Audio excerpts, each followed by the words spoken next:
everybody, welcome back to A Mother's Love. I am Ernestine Battles, and this is my co-host, Natalie Battles, and we are so happy to be with you again today. Today, we're going to be talking about some of our responsibilities as parents and the things that we should be trying to teach our children, or about the world today and everything that's going on in the world. So we're going to have a little poems going on today by Natalie Battles. And we're going to have different things going on about, talking about different things that's going on in the world today and how we should or should not. Depends on how you feel on talking to your child about different things. Now wait, before we get too far into the comments, questions, concerns, and the topic, it's Women's History Month, y'all. Oh, yeah. It is Women's History Month, so we have to start off by saying, hey, shout out to all the amazing women out there making it happen and making it do what it do. All of the mothers, all of the grandmothers, all of the aunties, all of us. Okay, sisters and everybody else out there that make this world an amazing place and make this world go round. Hey, sis. We see you. Happy Women's History Month. And of course, all of the ancestors that made our lives possible, that are no longer here on this plane with us. We thank you, Ashe, Ashe, Ashe, for all of the work, for helping us to be where we are today and who we are today. Thank you to all of the sisters who have passed on. Ashe. Ashe. And to go along with that, since it's Women's History Month, and we deserve it so much. Come on here. If you have someone in your life that's a woman that touched you in any way that you believe helped you grow as a woman, to know as a woman, that brought you up, that taught you something, that it could have been a teacher, it could be your mother, your auntie, your auntie, a neighbor, whoever that you want to appreciate, put her name down in the comments today. I know I got the phone ready. So if you see me looking down, I'm looking for you. Okay, go ahead, say hey. This is our show. It's about all of us. And I want to start with the shout outs. Can I start with the shout outs? Let me start with the shout outs. Y'all might see this wonderful shirt I have on here. You can't see it because of the lights. Let me lean it up for you. It's not my chest, it's my shirt. All right, Sigma Gamma Rho Sorority Incorporated. Yes, the pretty poodles. Yes, the 22. It's Women History Month, so I cannot not talk about my sorors, my founders, my amazing sorority, Sigma Gamma Rho Sorority Incorporated, founded in 1922 at Butler U in Indianapolis, Indiana, by 7 amazing founders. Shout out to Mary Lou and the crew, Ashe and Omega Rho. So, I just want to say my sorority is a part of the Divine Nine, full of amazing other sororities and fraternities. But when we're talking about the sororities, I got to tell y'all, I love mine. So, I want to talk about my founders real quick before we hop in, because you said shout out. My shout out real quick. Mary Lou with the crew. So, again, 7 African American women founded Sigma Gamma Rho Sorority Incorporated at Butler University, again, in the middle of Indianapolis, Indiana, where right next door, basically, to the largest headquarters of KKK. Okay? At an all-white school. And they were teachers. You know. Shout out to the teachers. Shout out to the teachers, okay? Shout out to all the teachers out there who are making it happen and educating these babies. And so Sigma actually started as a teaching sorority, and then eventually it opened up to everyone. But just the mere fact that my sorority, Sigma Gamma Rho Sorority Incorporated, was the only one of the Divine Nine that was not founded at Howard University, which was a HBCU, a historically black college, was one of the reasons why I selected Sigma Gamma Rho Sorority Incorporated, because those founders had to be some amazing, extraordinary, brave women to at an all-white school in 1922, right next door to the largest headquarters of KKK, say, no, I'm going to create an institution and organization for black women who look like me, who want to educate our beautiful babies. And they did it. And it's still here, umpteen years later. Again, a part of the amazing Divine Nine. So shout out to my founders. Shout out to all my sorors of Sigma Gamma Rho Sorority Incorporated. Because, yes, that's women's history, honey. Oh! And I found out a little more women's history. I sprinkle all the women, black women. I'm going to be specific on mine. Melanated black women history all over this month and all over your life. Because it's like hot sauce. You make everything better, baby. Just bring a little bit, I don't know. But I digress. Y'all know. Do y'all know? You should know by now because I talk about it all the time. Dr. Margaret Burroughs, talking about black women history. Honey, Dr. Margaret Burroughs, the founder of the DuSable Museum of African American History, which she started in her home, which is the first African American history museum of its kind in the U.S. of A. Well, anyway, I do believe. Okay, started in her home, but before that, when she was a whippersnapper, she started the Southside Community Arts Center. You hear me talking to you? Right across the street from then home, which was the first DuSable Museum. Hey, but anyway, that's a whole nother episode talking about Dr. Burroughs. But the Southside Community Arts Center I mentioned, Sigma Gamma Rho Sorority Incorporated, was one of the first donors to the Southside Community Arts Center to help get it started and get the building. So when I found that out, I was super excited because both of my loves, if you know me, y'all know I love the Southside Community Arts Center. And I love my org. So bang, bang, connection, women history, all up into that. And if you don't know, I didn't get a history of the center. The Southside Community Arts Center is the oldest independently owned African American art center and collectible institution in the nation. So sprinkle all that black woman history all over your life. Bathing. Keep your skin glorious, okay? Yes, but that's my word. Go ahead. We decided to show. Okay, so as I was saying, shout out for somebody that a black woman that was impactful to your life. So put them down in the comments. I'm watching the comments and I'm gonna read them. So but y'all go this is ahead. This is Women's Appreciation Day. Month. So a month. So no matter who you are, male or female that may be watching, if you want to shout out a woman that touched your life in some kind of way, shout them out today. Absolutely. This is the day. Absolutely. Matter of fact, you can shout them out if you wasn't with us, gonna be with us this week. Shout them out when you see us. Shout them out all this month. Absolutely. Somebody that has touched your life, even if it's today, that you see somebody that put a smile on your face, or a woman that touched your life in some way, shout them out, because that's what we all about. Absolutely. Now, a parent's responsibility. So, we had a long conversation just because we live together. So, we just have random conversations and random deep conversations all the time. But the other day, we got into a really deep conversation about a parent's responsibility. And I speak on this often because it's a topic that's really near and dear to my heart when speaking about the young people in the state that they are in. We don't prepare our young people to live a life outside of us.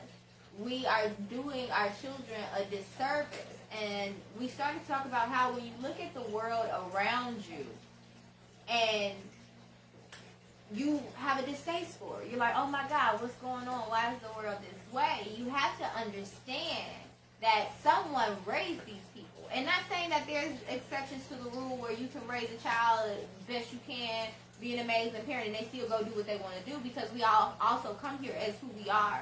We all come here with our spirits, right?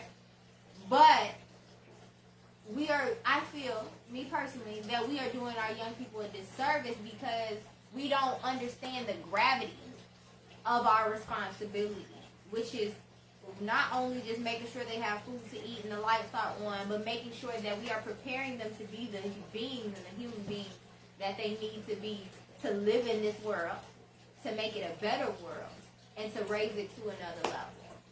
My opinion.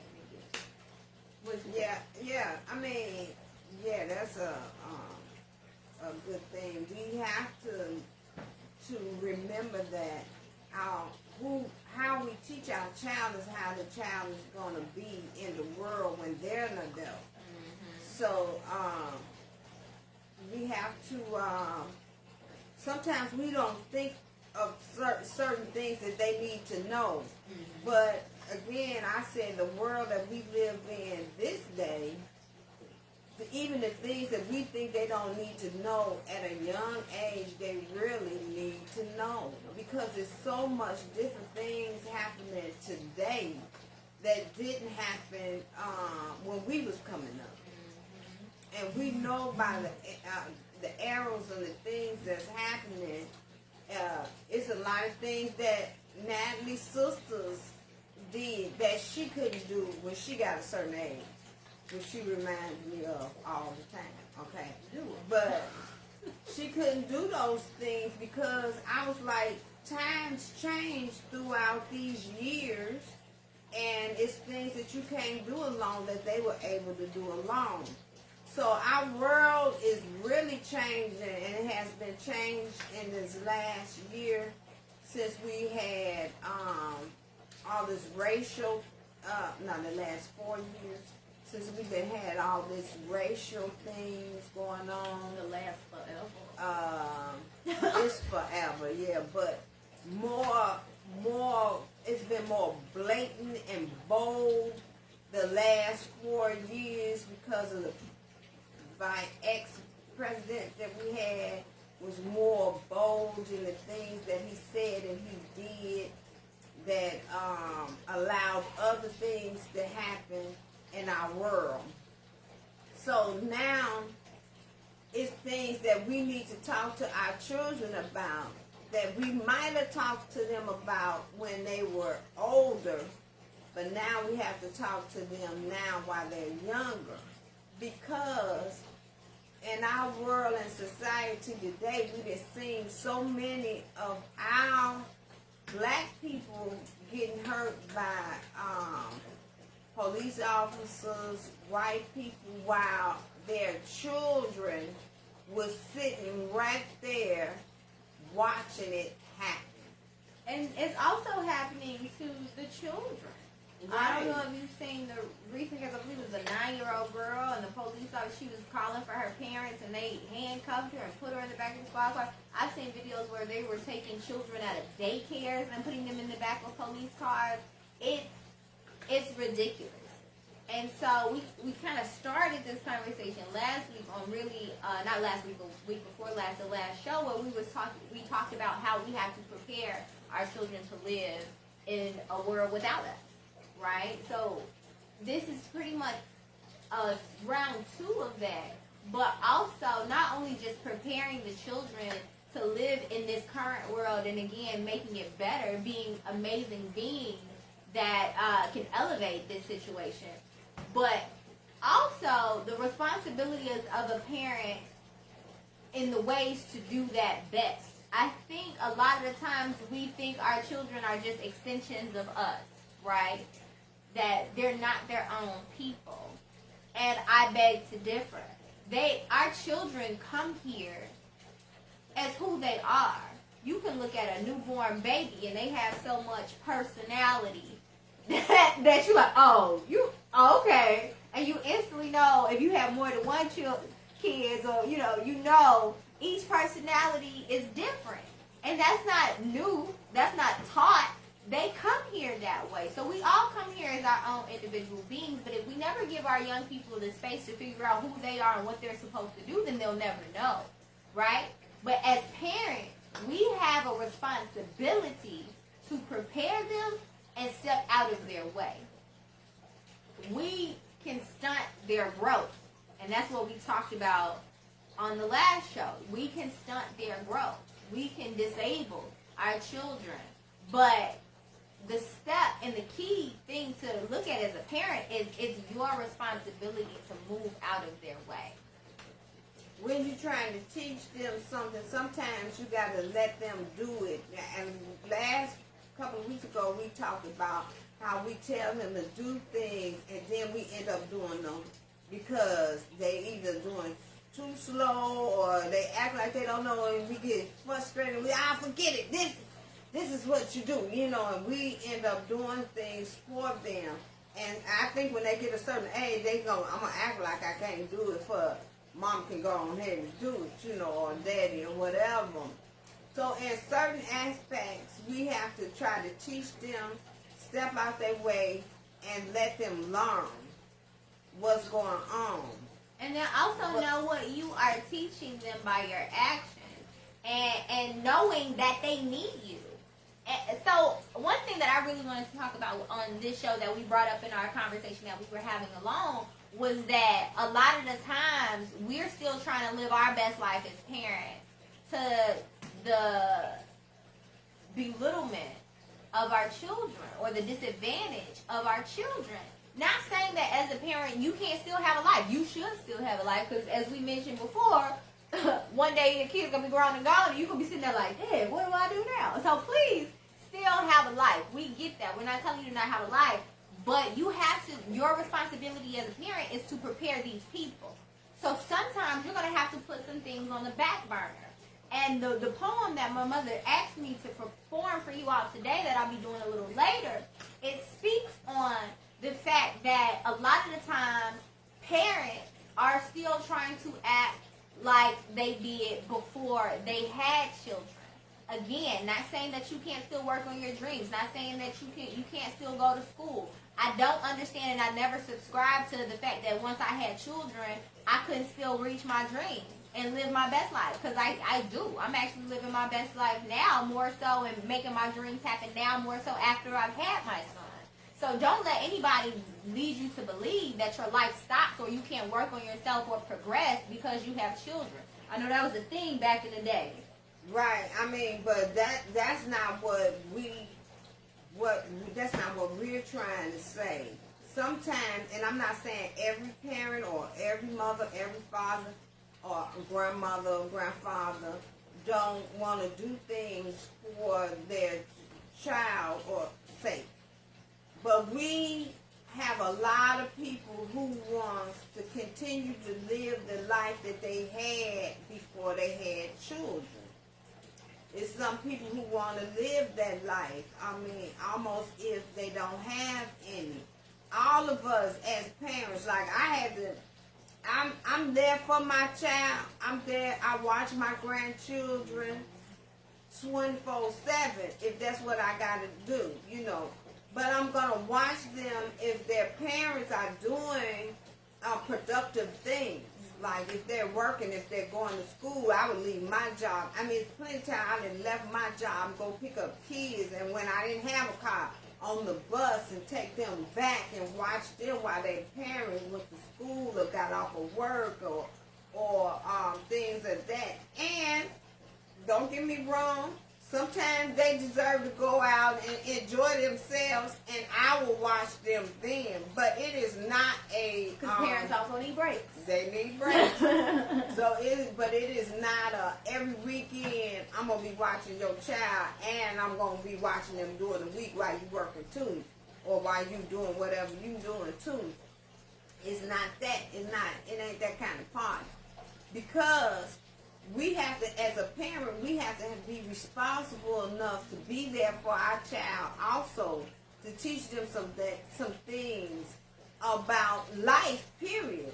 About what is life with you as a parent. Yeah. It's okay. They see what is life with me as a grandma, but what is life with you as a parent? And a lot of us tend to leave our children on grandparents or aunties or something, because I'm going out tonight, and every weekend we won't go out tonight. And I don't think a lot of parents, and again, we aren't perfect, y'all. We've learned through doing it, and we ain't learned it all yet, okay? But one thing that I've noticed from talking to parents is that they don't understand what all it entails. Having conversations with, Lord, I know it's Women's History Month, but bless these black fathers out here. Bless them. Bless them. Help them. Bless them. Help them. Okay? For real. Y'all send up some prayers for these black fathers so they can get it together. And for the ones that have it together, stay strong, brother. You are needed, you are appreciated, you are amazing, okay? Having conversations with black fathers where they just don't understand. And with some mothers as well, where I'm like, okay, it's time. Like, your child needs you in this moment. Especially young boys, but young girls need their fathers as well, where it's like, okay, they need you. And it's like, for what? They got clothes, they got food, the lights on. It's so much more than that. We are literally setting them up. So let me break it down like this. The things that we've learned throughout our existence, we need to be teaching our children so they don't have to figure it out by trial and fire. Okay? So if we think about our children as whole beings outside of us and not just attachments that we tell to sit down, shut up, or whatever, as whole beings that have to one day walk outside of our house. What's some things that we either did not learn or trying to learn now or learned along the way? Emotional maturity. How do you deal with your emotions? How do you not lash out and cuss people out and fight all the time? We need to be teaching that to our children. Health. What to eat, what not to eat. Working out. I all the time, I'm like, I don't work out as much as I would like to, right? But I want my son to see me working out so that I know that he knows that that's a part of his health and healthy habits, and what he should do, he should work out, right? And what to eat, what not to eat, right? So emotional maturity, right? And literacy. Eating habits, right? Healthy eating and working out, doing those types of things. Education is a big part of it as well. How are they doing in school? Do we know they teachers? Do we ask about their day? Do we help with homework? But also dating and relationships, sex. These are things that our kids need to know. Like my mother said, we can't wait. Because it's crazy out here. They learn it earlier and earlier. I remember being in 3rd grade and having real interesting conversation with classmates. 3rd grade, y'all. So they ain't no telling what was happening before 3rd grade. So when we talk about relationships, we're not having those conversations with our children. We're not teaching them that. What does dating look like? What type of person should you be looking for? What type of person should you not be looking for? We allow our children to go to the wolves a lot of times, and this is, again, that's why this is a part 2 to last week's conversation, because we're not telling them what they need to know, because we think it's just feeding them and clothing them, and that's good. And not just inside our house, but outside our house. I know another thing Natalie did, and she did it today, and she started doing it last year with the baby, is she go along, her and the baby go along our block in our neighborhood with a bag and a pickup stick. Because when they went for their walks, the baby will say, trash, garbage. He wanted to pick it up and put it in the garbage. So him and his mother, now they walk around our block and around the block and in the little park area, and they take the garbage bag and the little pickup thing, and they pick up the garbage that they see along the blocks and the street. He's 2. That teaches them just not what we do at our home, but what we do out in our neighborhoods.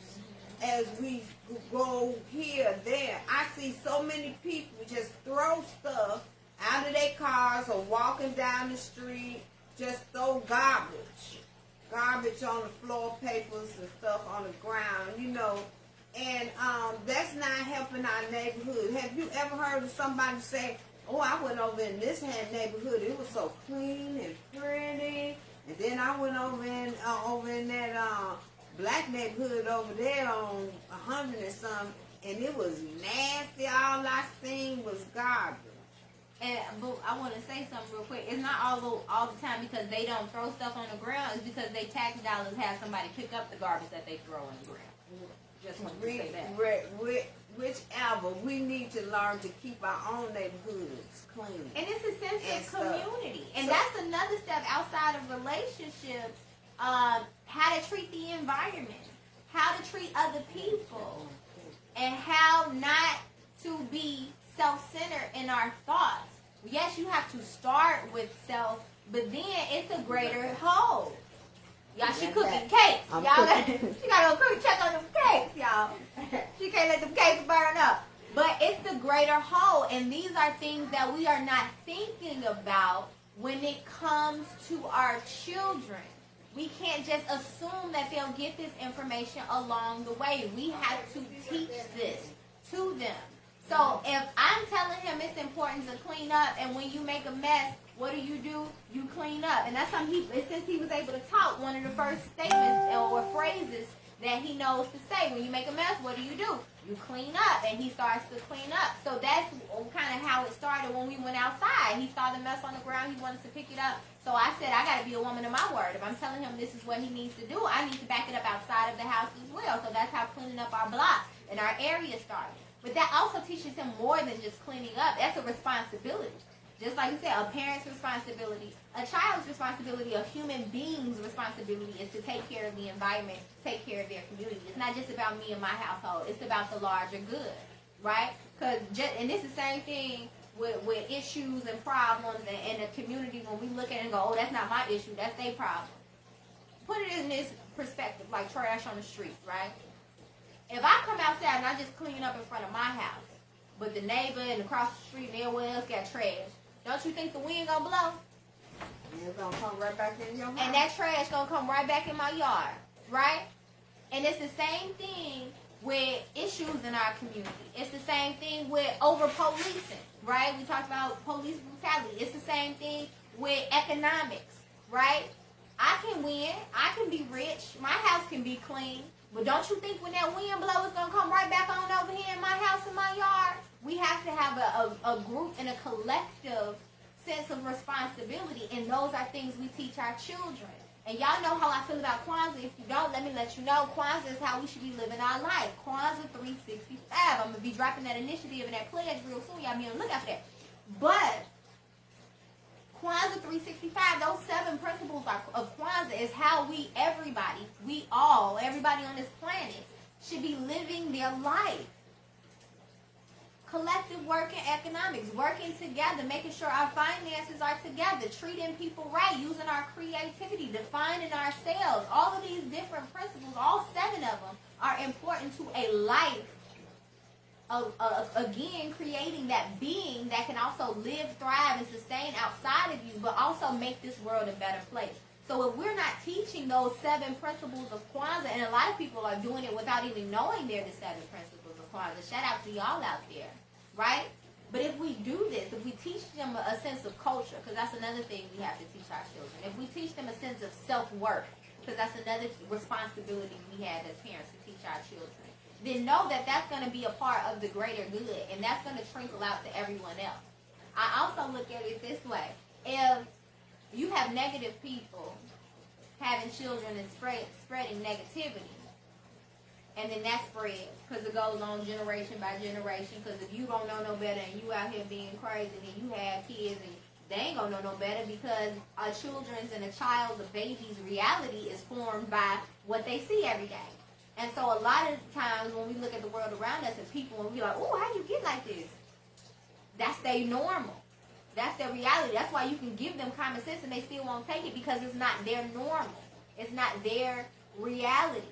And it's because people who ain't know no better had some kids, and then they didn't know no better, and they passing on these negative traits, and they see it as truth, and they see it as reality until, if they're blessed enough to get outside of that situation and see something different, to want to do something different.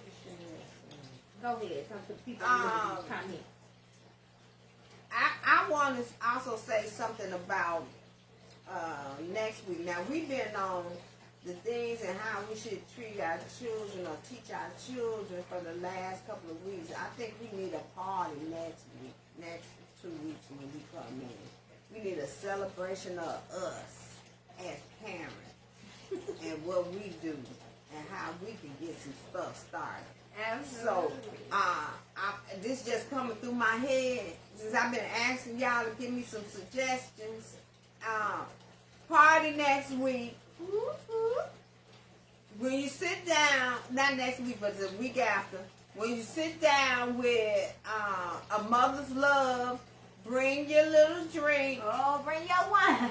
Tea, wine, whatever. Bring your water if you want some water. Bring your little drink. Bring your little stuff. We're going to play a little music. Okay. And we're going to go down memory lane on what we was doing when we was playing that music with our children. I played music with my children, and it was one particular song, album that I played. I'm not a music person. But the Stephanie Mills. But I played Stephanie Mills all the time when my kids was young. And right now today, they play Stephanie Mills. And it takes us back down memory lane. We remember cleaning up the house on Saturday. Ain't no cooking in the kitchen. Ain't no washing clothes. We're going to do that next week. We need some uplifting us, okay? And we do need to celebrate ourselves as parents because it's not easy. And like we kind of said earlier, we sometimes do have to make those sacrifices so that we make sure that we are producing the best crop because our children are our crops. Taking it back to Kwanzaa, ears of corn represent the children because that's the crop, the potential for our future, right? We are what we going to harvest? Woo! Listen, y'all, let's take this thing to the crop aspect. Our children are our crops. When you take care of that crop, listen, don't that thing grow? Don't that thing flourish? Won't it be plentiful? It'll be a plentiful harvest, right? And so you won't reap what you sow. You hear me talking? Which is good or bad. Good or bad. You're going to reap good or bad. I want to read some of these comments. And here we got Gino. Hey, Gino Milton. Man, y'all check Gino out.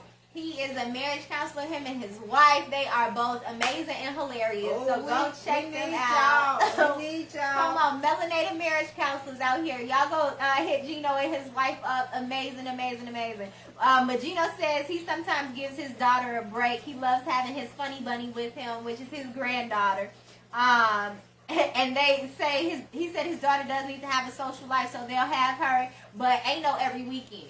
Right, that's what I said, Gino. We're not doing that. I keep them because I know you need to get out every now and then, but not every weekend. So thank you, Gino. Because grandma need a life too. Absolutely, okay? Absolutely. And sometimes we got to spend that quality time at home, again, pouring into our children, not just raising them, but really pouring into them and making sure that they are going to be that crop, that plentiful harvest, that they are going to be amazing beings when we release them out into the world. And then we have Chanel Lane down here. Chanel Lane said that teaches him community, that there is things beyond himself and family that he is responsible for. Absolutely, going back into the story of me taking my son out into the community at 2 years old. When we started, he was like 1. Yeah. When we started doing this, because he wanted to pick up the trash outside. So I had to make sure that I gave him the space and to do that safely. We got gloves, we got pickers, we got garbage bags. And now every time we go on our walks around the community, we're cleaning up our community as well.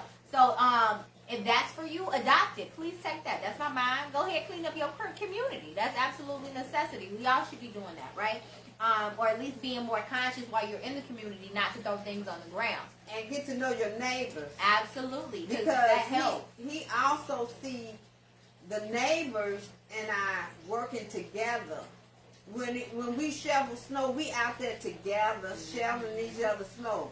If you shoveling, or am I shoveling, or my son, I'm behind them throwing the salt. My neighbor is back here. When we cut grass, if I'm cutting it, I'm cutting theirs, I'm cutting it in mine. We do that together.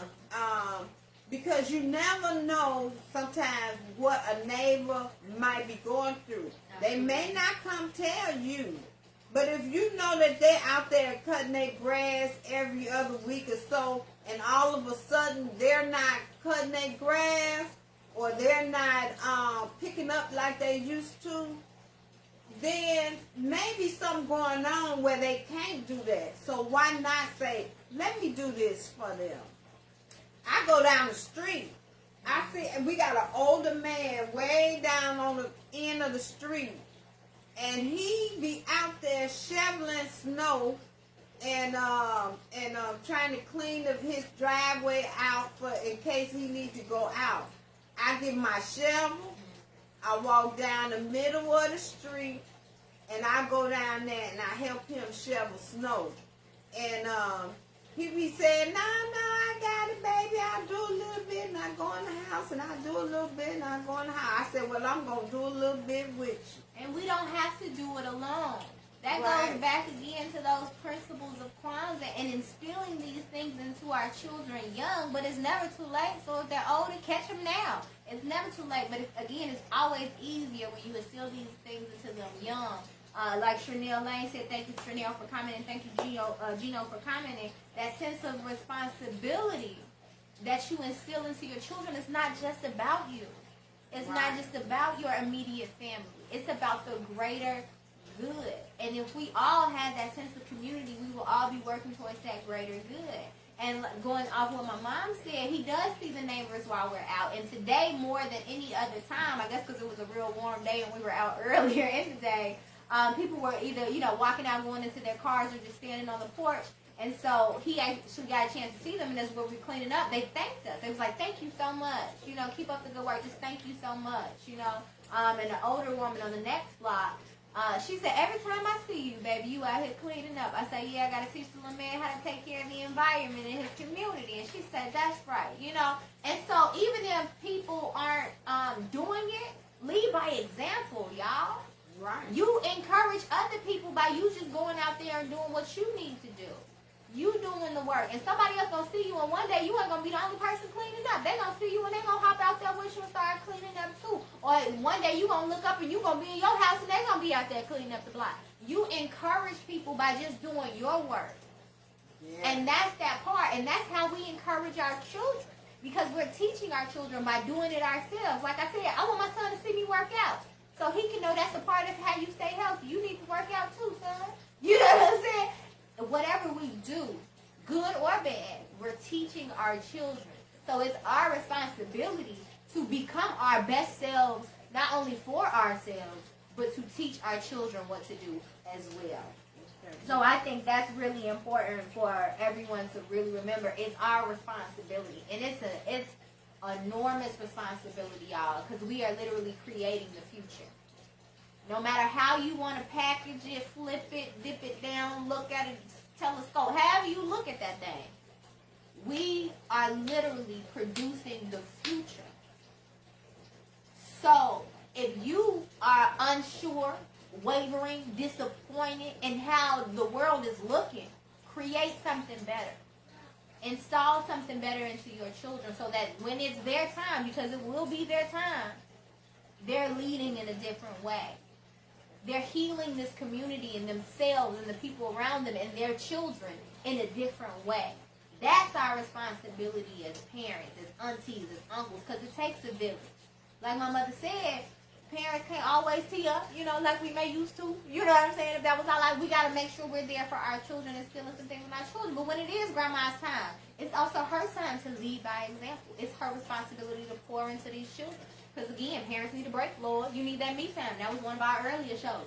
You need your me time, okay? Shout out to them grandparents taking them kids to them parents' me times, okay? You also need aunties. You need uncles. Because a lot of the time, you can't hit all the points as being a parent. Because one, you're their parents. They probably not going to tell you everything, all right? That's where them aunties come in. I'm the cool TT. Everybody want to talk to me, okay? I'm the cool TT. I'm going to hit it real small. But I'm going to hit it light. You know what I'm saying? It's going to be real, but we're going to be able to commune about it, all right? You ain't got to worry about me slapping you. I'm not your mama. You know what I'm saying? And then... You might have to worry about me slapping. She might slap you. You ain't going to tell her. No. But that's why it's a communal thing. It takes a village. If the parent... A lot of parents are mad at the grandparents because the grandparents can be fun and they can't be... And you're like, why you wasn't this fun when you was raising me? Because they was the parents. They wasn't the grandparents. Right. And I can get them back. Right. Grandparents can be fun to their grandkids. Go to your mama. Because that's how I do Jaleel right now. Jaleel know where to go to. He get all his snacks in his grandma room. He get the TV, the phone in his grandma room. So and after nap time, when grandma home from work, he like, grandma home? I'm like, dang, she ain't home yet. He be like, all right. He know grandma home. He going straight to grandma. But parents need that balance. because we can't catch everything. They're not going to want to tell us everything. We can't be fun and strict at the same time. So that's where that balance in that village comes into play. So every person who touches a child's life is important.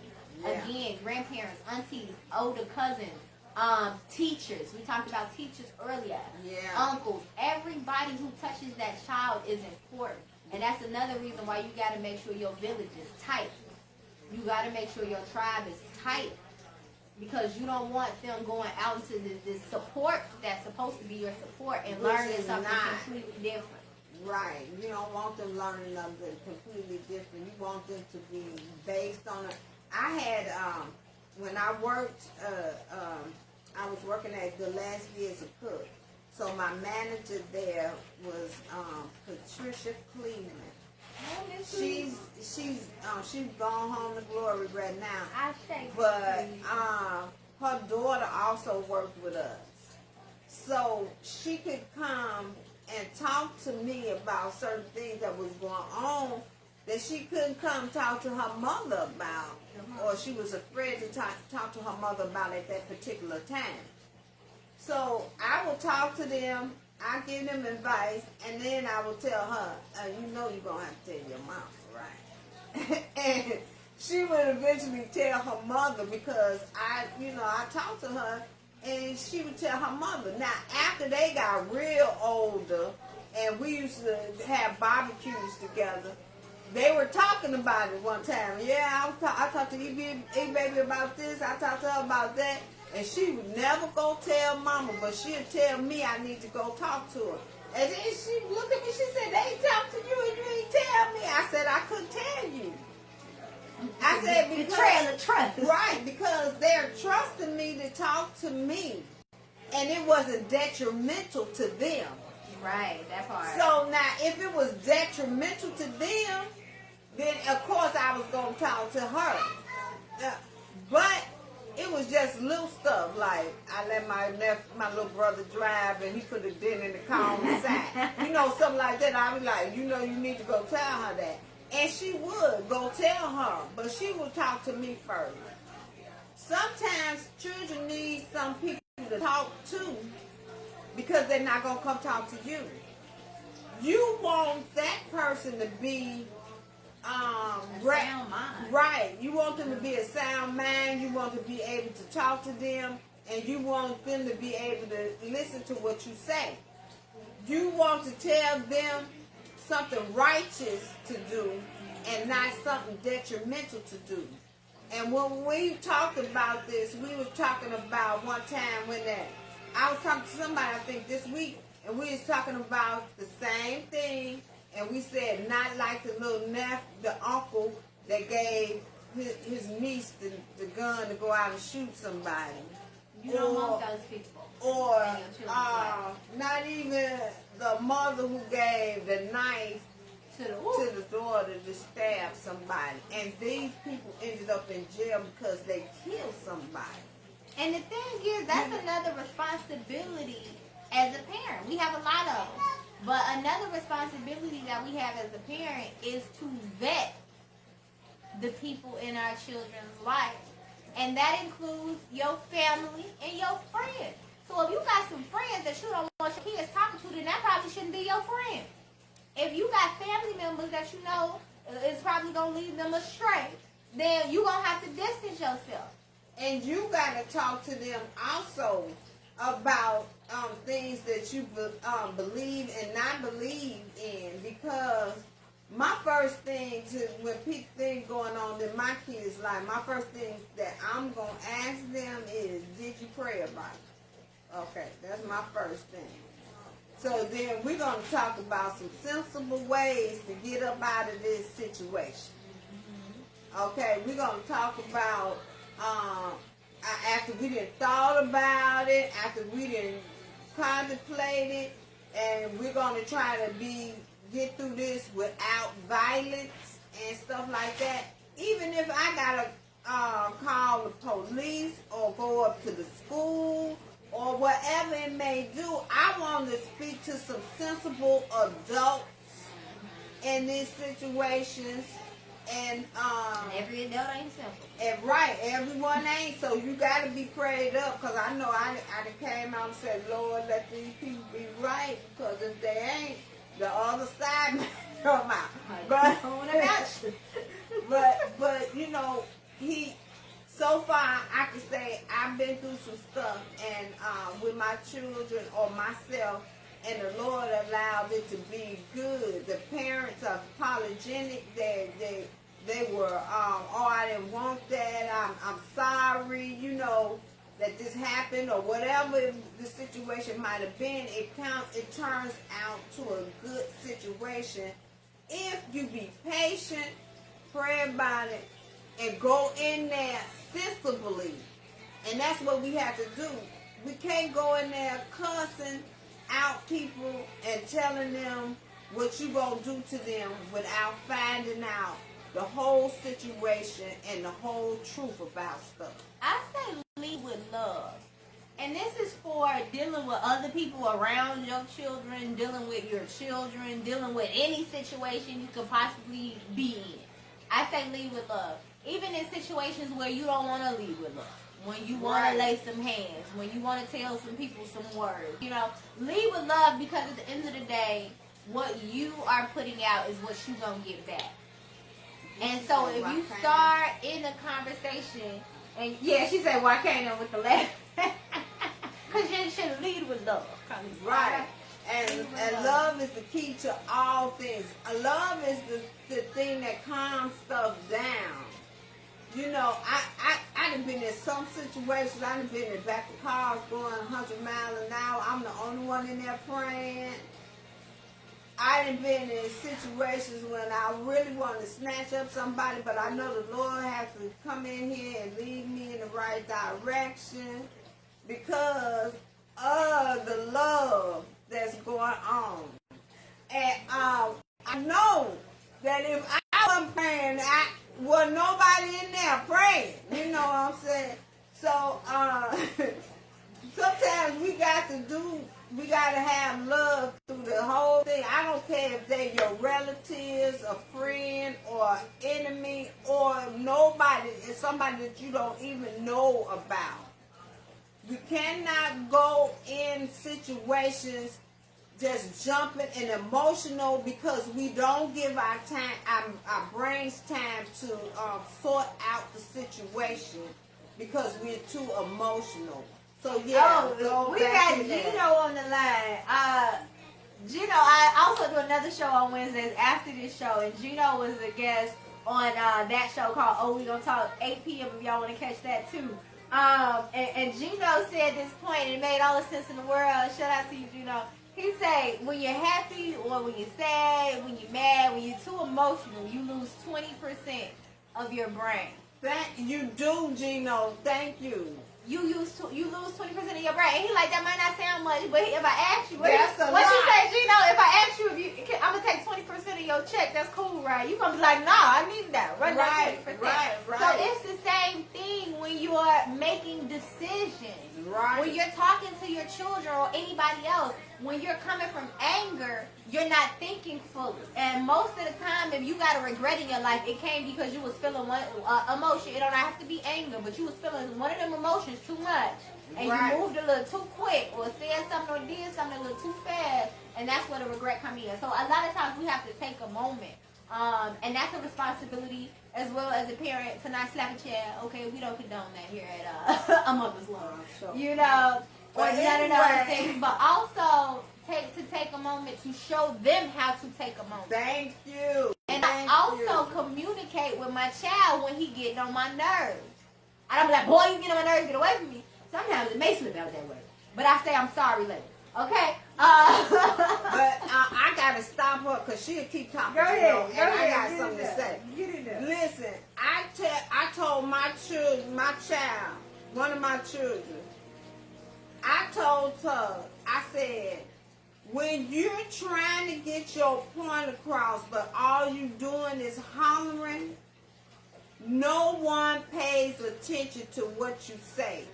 If you are right or if you are wrong, they're not paying attention to what you're saying. They're paying attention to what you are doing. Mm-hmm. So they don't hear you. You might be right. Mm-hmm. They don't hear you.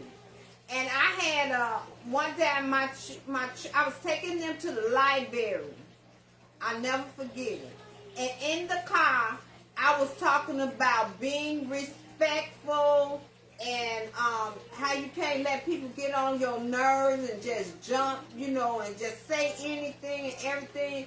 I got my second oldest thought I was the punk of the year, okay? She always thought I was the punk of the world, now okay? She got a plaque. So I walked in the library with my 4 children. I had 4 children, okay? She was grown. And I was grown. I had one piece of cookie left, and I had put it in my mouth before I walked into the place. One of the librarians stopped me at the door and said, "There is no eating in here." I'm not eating. I put it in my mouth before I walked through the door. It's gone. You see what I'm saying? But I just got out the car telling my children, don't jump to conclusions. You can't be mad. You got to, you know. So what I did was I walked all the way around the little revolving door one more time, and I walked in back into the place. Well, I walked to the counter, and I wanted to choke this lady up so bad. I wanted to say something so bad, but I couldn't say nothing because I had just told my 4 children how not to do that, okay? Gotta lead by example, parents. I walked to the counter, and I told the lady, I said, I'm looking for this book for my oldest child right here. She's looking for this book for class. Where can I find it? And the lady said, "Your child?" I said, "Yes." I said, "These children are mine. I am not a child." I said, I told them, I said, "These are mine. I'm not a child." The lady said, "We thought you was, you know, they took or something." I said, "No, I'm their mother." And then I told them that I told the lady, I said, "See, and y'all wonder why the kids talk to y'all anyway, any kind of way. Treat people with respect no matter what Because age they you don't treat them with respect. Mm-hmm.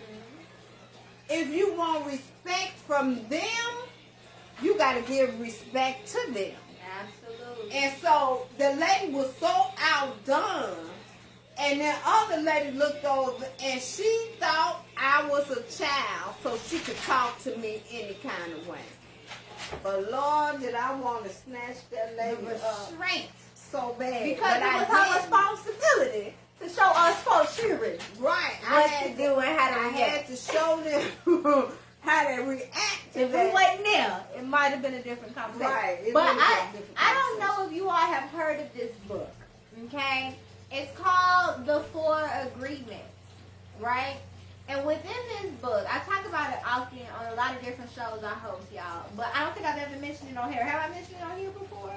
I don't think I have. But y'all have to check this book out. So the agreements are basically agreements that you need to make with yourself to live your best life. Basically, they say heaven on earth, right? Because the root and not agreeing to these 4 agreements are the root of every problem on earth, right? And one is not to make assumptions. What that lady do? She made the assumption that I was a child. She made an assumption that my grown mother here with 4 children was one of the 5th child. That's what she assumed. She was the 5th child walking in the door when she was the mother. She made an assumption, and when you assume, you make a what out of yourself? A ASS, okay, a donkey, a fool about yourself, right? So one of the agreements is not to make assumptions. If you need to ask questions, you need to ask questions. If you need to think a little hard about something, whatever you need to do, but you don't make assumptions because it leads to issues, right? Another one is, right, boss feel that. That's his way of clapping, boss feel me, okay? Another one is to not take anything personally, right? And that is another large root of a whole lot of issues, because somebody can be already upset, and because they're not emotionally literate enough to figure out how they feel and not project that onto other people, they gonna start talking to you crazy. And because of that, you have a choice in that moment how you choose to react. You can take it personally and be like, oh no, you're not talking to me like that, and that leads to more issue and conflict. Or you can say, you know what, I just walked in, so I know this attitude ain't got nothing to do with me, and you can go about your business. Boom, squash conflict immediately. Okay? And so those are just two of the agreements. But those two can save lives if you're not taking anything personally, right? Even if someone's coming at you, okay, but why are you coming at me? That's something that you got to deal with. Me and my friend, my tribes, we say that's not my bag. Your emotions, your feelings, what you throwing at me right now is not my bag or my responsibility. So I'm not going to feed into it. I'm not going to pick that bag up. That's yours. You dropped it. You might want to get that. I'll catch you later. If you know me, listen, I'm like, I ain't for it. I see you. It's how you live your best life and not get into drama. Okay? Not making assumptions. If you need to ask a question, but don't make no assumptions. It will get you in trouble every time. Be impeccable with your words is another one. Say what you mean what you say. That will squash a lot of issues and problems that you will have in your life. And so again, y'all check out the agreements. Y'all go find that book. I might find a link and drop it to y'all. It's on YouTube for free. It's a really, really short read. It's not no bio. It ain't no super long book. Super small. I think it's about 20 minutes, maybe. Audio book on YouTube for free. They even have Spark Notes on it. Y'all can check that out. But if y'all like really take those agreements to heart, it will help you be better parents, better people, and more so, you can take what you learn and instill that into your children so that they can grow up with the knowledge that we had to find out the hard way. And that's that part. As being parents, we have to give our children the information we had to struggle to get. We have to give it to them firsthand so that they can grow up with this information and again, all around help them to be their best self. Because that's our responsibility as a parent, to help our children be their best self while making ourselves our best self. Because somebody put a post up the other day that said, we didn't know while we were growing up that we were watching our parents grow up. Yeah, if that ain't the realest. That was on one of. I saw it on a post on Facebook. It was on a show that that came out, and I know the man said it was T.D. Jakes had a show with his daughter, and he said to his daughter, what you have to realize is, as we are raising you, we are growing up too. We are growing up too. So, and that is that was one of the most profound things that I heard, because we do grow up with them. Okay, say we get married at the age, most of us back in the day got married at 18, 20, you know. We're still young, just got out of high school or going to college or of that sort. And we have children. I had my first child when I was 20. So when I'm 20 years old and I'm raising kids, they're growing up and I'm growing up too. It's things that I'm still learning and I'm trying to teach them at the same time. And so, and I, like I said in the beginning of my stories, that we're not born with the manual on how to raise children. We learn from trial and error, just like everything else. And my famous story is I used to holler all the time at children for being children. And so when I seen it, it slapped me in my face, because I was filming one time and I hollered at my daughter and I seen her face and then I seen what happened. I apologized to them. She finna be 39 years old. I'm still apologizing. I'm still apologizing for hollering at them when they were little. I didn't know no better. I thought you hollered. I thought you fussed or you whooped their butt. It's not all about hollering, fussing, and whooping butt. It's about teaching. And teaching in the way that you want them to be able to teach their children, or you want them to be able to act in the world. If I'm a hollerer, a screamer, and a cusser, guess what they're going to do when they go out in the world? Holler, scream, and cuss. They're going to holler, scream, and cuss. And then also, we don't use the old saying with our children. Treat others as you want to be treated. That's right. At the simplest form, do you want somebody hollering and cussing you out? No. When you make a mistake? Do you want somebody to backhand you in your mouth? No. When you make a mistake? No. And mine didn't. They didn't get cussed out. They didn't get called out their names. They barely got a whooping, and if they got a whooping, I mean, they was really big. I don't even remember giving whoopings. But my thing is that, and they hardly ever heard me say a curse word. Yeah, that's true. You know, so my thing is that when you out here and you raising your little people or your crop, or your future, because they're your future. Your little legacy is how we should be when looking you at raising them, how would you want them to be? How would you want them to react? Because a lot of times we see our grandchildren being raised, and we might see our kids say something to them, and we be like, no, you didn't say that. No, you ain't gonna do that. You know, stuff like that, because mine be like, I slap you. I say, oh, no, you ain't going to slap him. You know, like, you ain't going to slap him. And my daughter said, you used to slap me in the mouth. You know, stuff like that. And so, wait, the story behind that real quick is that she used to be like, I ain't slap you in the mouth. What did you talking about? And she was slapping down like, yes, you did. You slapped me in the mouth. And she was like, I did not slap you in the mouth. What are you talking about? Then she had to remember who she was talking to. And I be like, yeah, I and then slapped she like, you. oh, you? Yeah, you. Ain't nobody else get slapped. It was just you. Yeah, I slapped you. That go back to how all of you kids come with different personalities, right? And so you have to parent different with each child, okay? But have your base of what is right, what you want to instill in your children, and what you don't. And I think that if we were to sum all of this up, I would say none of us are perfect as parents. We are all growing as we grow our crop, our children and our legacies, right?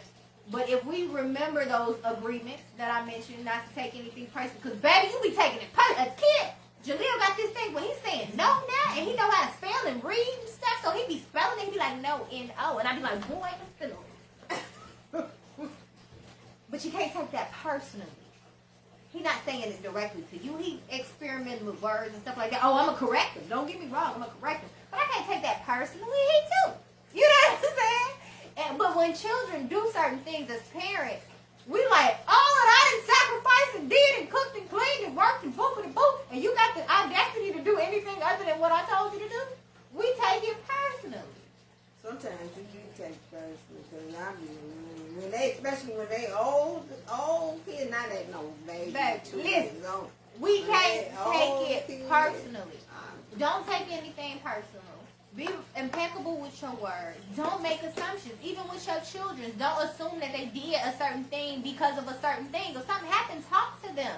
Ask them questions. When Jaleel is acting a certain way, even if it's getting on my everlasting nerve, I'm like, what's wrong, buddy? What's happening today that is causing you to act this way? And a lot of times, even if he can't articulate it, he knows we're going to have that type of conversation. He used to me saying, let's talk, and him sitting down, Indian style, wherever we at, like, what's going on, we're going to talk about it. So when he get older and he can't articulate the feelings, he going to be able to do that, and he going to know he can do that. But after we have those conversations, I believe he starts to think about it because he started acting better. You know what I'm saying? Like, why am I acting like this? This is not amazing behavior. Let me fix that. I say be better. Be better. I don't tell him he bad. I don't tell him he act. I be like, be better. Because every day is a choice. That's one of our affirmations. Every second of every day is a choice. So choose to be better. So when he does something out of pocket, I say that's unacceptable. Be better. Because you have everything you need within you to be better. So do it. Use it. Show it to the world. Be your best self. Everything I do for you and to teach you, even when it get on your nerves or you don't want to listen to me as a parent, is so that you can be your best self. And we have these conversations. I talked to my 2-year-old, and before he was 2, we were still having these conversations. Just like that. So have communications with your children. Don't make assumptions of them. Don't assume certain things, because that's how people get in trouble. I say that's how people get in trouble when kids get in trouble in certain situations and they feel like they can't talk to their parents, so they end up in the situation go real left when they could have just had a conversation with their parents. Is because they were afraid that their parent was going to make an assumption. So because that parent makes assumptions, then they made the assumption that their parent was going to react a certain way, and it led that child down a detrimental path. Don't make assumptions. But whatever you do, always make it known to your child that they can come and talk to you about anything, whether they feel it's good or bad. Which means you have to dictate and control how you react to it. I done told my kids, and I done said this before on the show, that you need to come talk to me. I don't care if you robbed the bank and went down there and they got you on TV and you don't know how to come in. I'm your mother, is going to be the only one that stands by you to help you through whatever you need to go through. As parents, that's what we do. It's your responsibility. So let them know that they can come talk to you regardless of what it may be. You can come talk to me. And you know, sometimes you might want to be like, what? And your inside be going, you gotta check it. But you gotta check it. On your outside you be like this. And then by the time you listening, you done got this together. You can talk to them and say, what do you think we should do next with that? And give them advice from an understanding place. Because we also have to remember, we were young ones.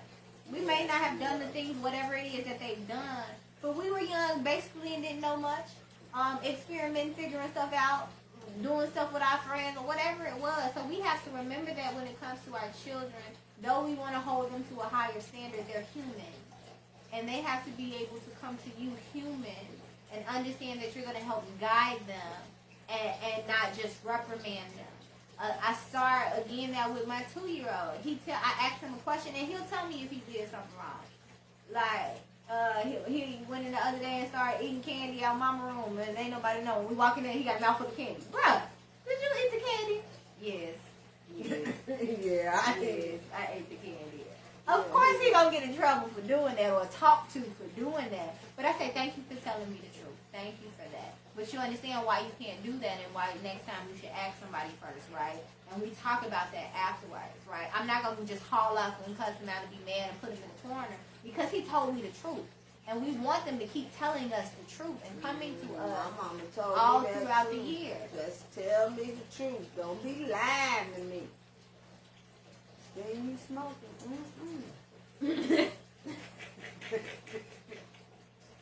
She just had a flashback. I got in trouble for lying about that. Knowing I did. But I enjoy talking with y'all. We be on here talking like this all the time. But it is time for us to leave.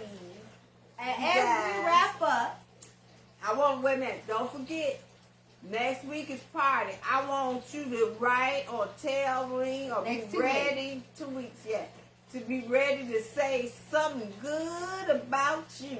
Yes. This is going to be our appreciation. Celebrate yourself. We can't wait for other people to celebrate us. You got to celebrate your accomplishments no matter how small they are. If it's, boy, I be stressed out and don't have no time, but I did the laundry this week. Boy, shout for that laundry. I know, right? You better shout for that laundry. If you had some me time enough to take a bath and drink you a glass of wine, you better shout for that me time. Celebrate yourself. Or cook. I, as a parent and a working parent, I have been so busy working from all day and all night. If I came in and cooked something at the time, I'd be just ecstatic. I was able to cook. Thank you, Jesus. We got to celebrate the small victories. So let's sum up. It may be. Celebrate it. And we're going to do it together. Yes. Tell your friends. It's a party. Y'all have some watch parties with your homies and with your girls and with your guys and with the grandparents. Invite the tribe on, and all y'all talk about what y'all do great together for these kids, all right? Because that's what this is for. We need to decide how we want to rear these children, whether they're ours or not, and work together collectively to make that vision to become a reality, right? That crop, right? Is it a plentiful crop, or is it real scarce? That's up to you and what you put in, okay? But to sum things up on the way out, it's our responsibility as parents, as the tribe around these children, to make sure that we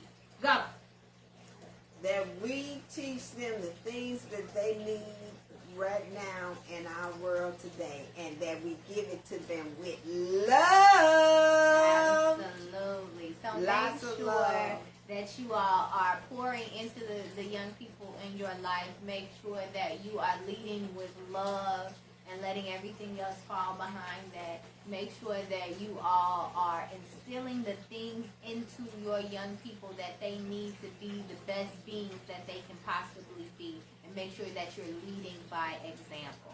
Okay? All right. Things that you learned along the way, drop that into them babies early so they can grow up with that greatness. Okay? Don't let them struggle to figure it out. Give it to them. All right? Even if they forget, it's going to be a part of their foundation and they're going to be able to go back to it. But you'll be so proud when you've been telling them something and years later you hear it come out of their mouths. I was like, they really listened. I thought they let it go out the other ear. But they really listen sometimes, even if they don't show you that they do. And before we head off, Mama wanted me to do a poem, so here we go. Y'all ready? All right, so this poem is one of the poems that I made a long, long time ago, but I said this in the conversation that we had that sparked this conversation for us to bring to you today, and she said, you gonna do that Wednesday, right? So yes, I am. Yes, ma'am. Yes, ma'am. So here it is. This piece is called The Change. The thing that I can't seem to get is how we have come to this. My brothers and my sisters just don't get it. They rather lay up and get blazed up when they can't even get their grades up. Walking around with their pants hanging down, always wearing a frown. But wait, don't you know you come from Crown? And now we mad what for, man? We don't even know anymore, but the jails just keep getting full with our black men leaving women to fend for themselves, and our kids, they get screwed over. See, because daddies are gone and mama's off that Patron and they ain't got no food at home. So they hit the streets messing around trying to be like Big Meech. See, we getting good when we're rocking J's with big trucks, but our souls messed up. Said we getting good where we're at, rocking head nets or getting checks, but don't you know God's got something better yet? See, Brother Martin had a dream, and that dream was of me, but we all need to stand up and fulfill our destiny. We all need to say that this change starts today. And that's that piece. That is the change. And that is what this is all about. Making sure we look within us and change what we need to change within us so that we are producing some amazing young people and we are not leaving them to the whims of the world. It's our responsibilities as parents. It's our jobs as the tribe. Yes. What's that? Yes, yes, yes. Yes, yes. Yes. Thank you. Blessings, blessings. So we love y'all. We love y'all. We love y'all. You as we do all the time. And like I say at the end, almost every show, love is always rooted in happiness. And we're loving each other and continue to show that love to everyone you meet. See you next time. For the party. We're going to party next time. Celebrate you. Celebrate you. You. See ya. See ya.